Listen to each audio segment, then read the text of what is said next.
Dahod station road વિસ્તારમાં તૂટેલા બિસ્માર રસ્તા પ્રત્યે ઉદાસીન પાલિકા તંત્ર અને શાસકોના વિરોધમાં પદાધિકારીઓ તથા સ્થાનિક લોકોની સાથે વિરોધ પ્રદર્શન કાર્યક્રમ કરવામાં આવ્યો।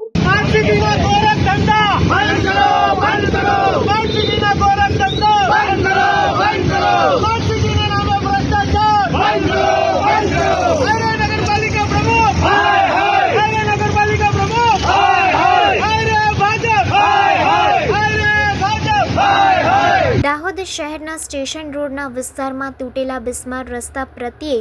ઉદાસીન પાલિકા તંત્ર અને શાસકોના વિરોધમાં દાહોદના પૂર્વ સાંસદ ડોક્ટર પ્રભાબેન તાવિયાડ અને દાહોદ શહેર કોંગ્રેસ સમિતિના પ્રમુખ આસિફ અલી સૈયદ અને દાહોદ શહેરના સ્થાનિક લોકોને સાથે રાખી તૂટેલા રોડ પર ભાજપના ઝંડા લગાવીને વિરોધ પ્રદર્શન કાર્યક્રમ કરવામાં આવ્યો।